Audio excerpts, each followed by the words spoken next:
Hey guys, welcome back to the Rockford Ordnance. I don't even know what to call this video.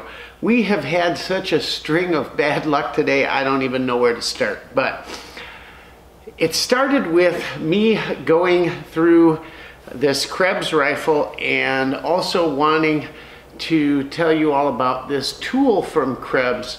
Some of you may be familiar with it from last Tuesday's Coffee and Kalashnikovs. It's a little tool offered by Krebs. We'll go through it in a minute here. And it started with this rifle. If many of you remember in the Buy 39 project, I was using this rifle. One, because it had scope I like to use for accurate shooting. Two, it's an extremely accurate gun. I love this Krebs rifle. And it just wasn't living up to how it normally performs. So I got to thinking, I thought I better just check this thing out and see what's going on. So I started with removing the optic, and we've got it mounted on an Arsenal, what are these, SM13 mounts. It's a primary arms 1x6 scope with the ACSS reticle. And I started with this and checking all the torque on it with our torque wrench. And the front nut just spins and spins. It's stripped. So I start wiggling and sure enough it's moving. I get it all undone and it was kind of hard to get off. Let me show you here. Here it is. Here's the front bolt. Incredible, huh? I thought, how in the heck did that happen? And then I remembered the rifle falling over and landing kind of on the scope. Well, I don't know what happened, if it bent that what, but yeah. So anyways, I think that's the majority of the problem, but things got worse when I went to go get a set of scope rings for it. I had a set of 1-inchers here, but I needed some 30mm, and they were too low before. I like to keep them as low as possible, but when you spun the magnification ring on this, there's a little rivet here on the ring, and as you'd spin it, it was so low it hit the rail. I had actually ground part of the rail out for it, but I figured, you know what, I'll raise it up and it's not going to be a big deal. I like to keep it as close to the bore as possible, but easier this way. So got a little higher ring, but when I got to the shop, all they had were all they had were Weaver mount rings. Now, they're very similar, okay? But just so you guys understand, it might help you in the future. Weaver slots in between the rails here are a tad bit narrower. You can mount an item made for a Weaver mount on a pick rail. You can't do the opposite. You can't mount something made for Picatinny rail onto a Weaver. They're just too thick. They won't fit in on a Weaver rail. So all they had were Weaver mounts. Well, I figured better than nothing. They were cheap, so I figured for now they'll do. Sure enough, there's a lot of movement in between the rails, so you got to make sure you push your things all the way forward before tightening them, because you got recoil going this way, you got inertia going this way on the scope. So anytime you mount anything, make sure you're pushing forward on it and then tighten it. It'll do for now. They're solid, certainly more solid than they were before. But that brings up the question, you know, we all kind of look at these AKs as being bulletproof, right? Well, maybe the AK is, but what about the stuff you put on? Those were primary arm rings, primary arms rings. They had held up great till that hit, you know. These probably aren't much better. We're going to get a much better pair after that. But it's all they had, and I want to get on with this Buy 39 project because I've got some really cool loads I want to test out. The other thing was, we had put a lot of rounds through this gun, and when I popped the cover, you know, I'd cleaned it, cleaned the barrel and whatnot, but hadn't done a deep cleaning in a long time. If you notice, we've got Zenitco furniture all over this thing, and that's becoming quite an item, isn't it? With what's going on, a certain event in the world. You can't get anything out of Russia. So the price of these might as well be gold. I mean, it's a shame they're black. They should be gold. But this handguard and gas tube cover make it a little hard to clean. You know, it's bolted on there. It's super tight. You got to file in little bits to get it to fit. You want it to fit nice and tight. And once you got the fitment down, it all bolts together. So there's 2 bolts here and 1 bolt here, and same on this side. The nice thing is, when you undo these 2 bolts here on each side, you can then bring up the top. It'll pivot on the front bolt. Allows you to get your gas tube out, clean that, all of that. So you wouldn't believe the amount of gunpowder residue and all on the inside, on the barrel, and on the inside of the rail and everything inside the front sight block. Just a ton. So it was good to get it open, clean that gas tube, everything. While we're on that, I'm going to show you this tube. This came in really handy, this little tool here. One of our viewers on Coffee and Kalashnikovs, goes by the handle 762. He came up with this. He manufactures them, sells them through Krebs Custom. And we've all tried to get the gas tube lever undone sometimes, and it's super stiff and hurts your finger and all that.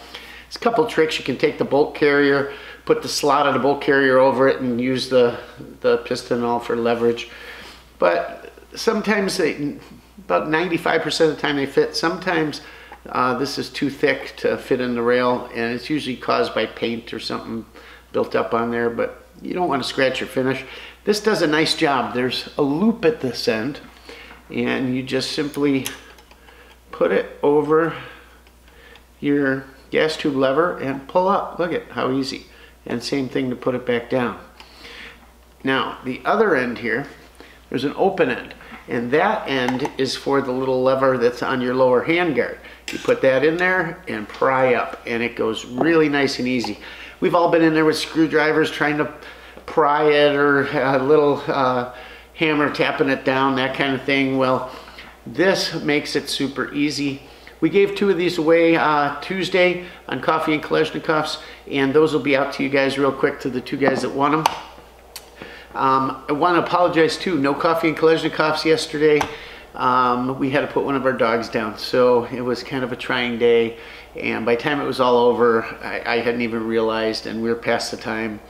And I thought, well, I'll just leave well enough alone. We'll try and get something out to you guys, certainly next Tuesday, but maybe we'll get something special in this week, and kind of why I'm doing this video now. So I wanted to get to the range today, but I wanted to get this done, so we tore everything down, cleaned it all up. You guys that have been around the channel for a while know this rifle. It's a Krebs rifle. It's based off an Arsenal SLR 107FR. The Krebs model number is a 103KS, and what Krebs did was he moved the front sight block all the way back to the gas block, chopped the barrel off short, put a target crown on it, reinstalled the muzzle brake, and then welded and pinned it. So it's a little shorter than most, but it handles exceptionally well and fast. It's super accurate, and we love it. Talked about the Zenitko handguard. It is weighty. I don't know that this stuff's all it's cracked up to be. It's certainly tough, that's for sure. I can guarantee you that. And I would probably say it toughens up the entire rifle up front. The stock is all right. I like how you can drop this, because then it puts it right in line, but I don't like the cheek rest. You can flip it around, because you figure this curve here should be against your cheek, but when you do that, it puts your face too far to the right, so you're not centered on the rifle. It folds and locks and all of that good stuff, and it locks in nice and stiff. It's okay. We wanted to do an alpha clone, and we did a nice job of it. It's a super nice rifle and normally accurate, and that's why I just had a sneaking suspicion something was up with it. But hey, that will teach you to go through these rifles. The AK itself may be impervious to just about everything out there, but your accessories maybe not so much. And the weak link in this case were the rings. So we're going to get some better rings to replace these, but for now these will do. As always, this thing is just buttery smooth. Trigger is like glass and just so nice. And we've got the scope mounted up perfectly. The reticle leveled. All we got to do is resight it in and it should be awesome. So can't wait to get that out to you guys. Another failure happened today. Our Wheeler fat wrench, we use it for torque settings. I'm doing the torque on this and I could just feel it wasn't clicking. I tested on something else, set it 10 pounds. It was actually going to 30 inch-pounds. So something's up with this. We're gonna have to send it back to Wheeler. You know, these are fairly inexpensive and that's probably what you get. I might have to look at the fix-it sticks. Those seem to be a little nicer, but we'll send it back, see what they say, and I'll let you know. We did a video on this and been using it a few years now, and I noticed something up with it when we were doing the 365 XL video and I was putting the RMR on there, and I could tell something was up. So I was careful today when I was doing it, and sure enough I felt it, and then when I tested it, it was shot. So anything that could go wrong went wrong. Then I finished this video earlier, shot it before, went down to do all the editing and all, and there's a big dog hair right across the camera lens. So we're doing it again.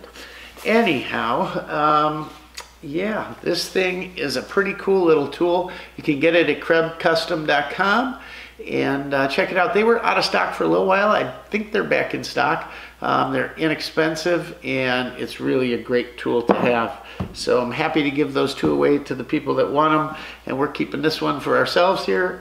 Super useful. We're gonna use it on our Yugo here. We're cleaning that up next, and I'm going through everything. Make sure you keep up on the maintenance. Make sure you check things over. All these nuts that we tightened today, we're gonna put paint marks on them so we know if they loosen. You gotta keep up on things, guys. What if that happened when I went to use it for something serious, right? Make sure everything's right. If you think something's wrong, something's up, check it out. Take it apart, tear it down, figure out why. Anyhow, she's back in the game, ready to roll, and we will bring you some more videos on the Buy 39 project and some more videos on AKs and all kinds of cool stuff. So, hey, thanks for coming by. Thanks for stopping. We appreciate every one of you. Subscribership is up. Viewers are up. Keep it going. Keep doing what you're doing. We appreciate every bit of it. Share our videos. Like our videos. Please go down there and like. And if you're not subscribed, please subscribe. Click that like button. Click the bell so you get notified when our videos come out. Also, Tuesday nights, 8 o'clock Central, Coffee and Kalashnikovs, we talk about what you want to talk about. If you want to talk about AK optics, we talk about AK optics. If you want to talk about everyday carry pistols, that's what we talk about. The chat there is awesome. Everybody has a good time. It goes from an hour to 2 hours, so if you tune in, you don't like what you hear, wait 5 minutes, you'll enjoy yourself, I promise. But hey, check out our Facebook, check out our Instagram, check out our website, and as always, Rockford Ordnance out.